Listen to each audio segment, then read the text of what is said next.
Thank you for joining us today at the event. What were some of the key takeaways from your panel? It's equally my pleasure. Thanks for that.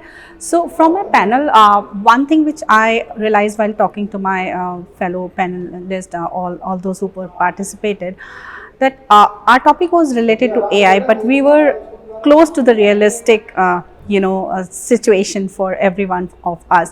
While AI is a buzzword, I believe all the leaders were well aware about that what is missing and what we need to focus on before we jump onto AI directly. So that's something which we all were at the same ground. Right. So you spoke about AI. AI is a technology that is now being used across the organization.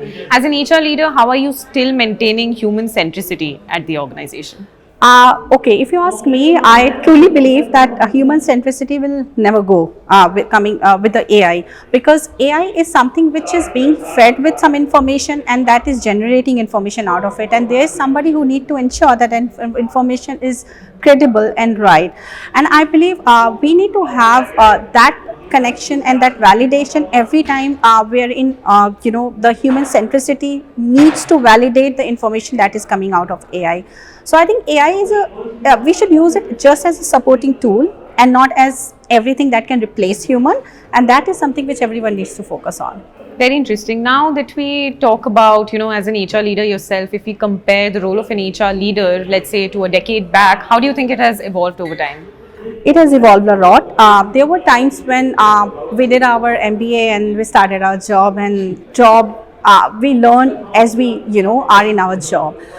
But right now the situation is we need to also be aware about the market, our competition, what is the situation, and we need to upgrade ourselves according to the external affairs as well, apart from what is required from our organization. I think as an HR leader, I believe that one should never stop learning, because we are evolving right from where we were 20 years ago and now we are, and it is from here as well will evolve further. So as an HR leader, my message for everyone and for myself as well is always that we should always keep on learning, understanding the environment, and keep on upgrading yourself with the market.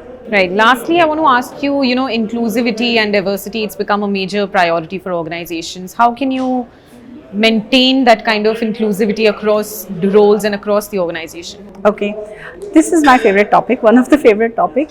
So whenever organization are talking about the diversity, their focus is always on the gender diversity.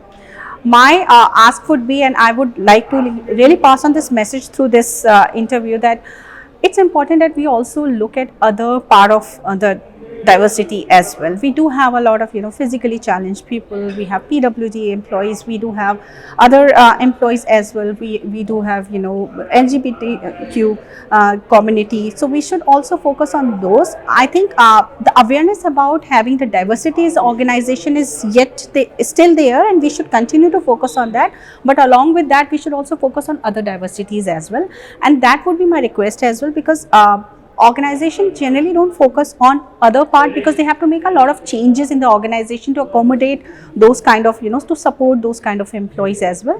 But I think that would be a great give back to the as a social responsibility to the community if we also focus on other part as well. Right. Thank you so much for joining us today.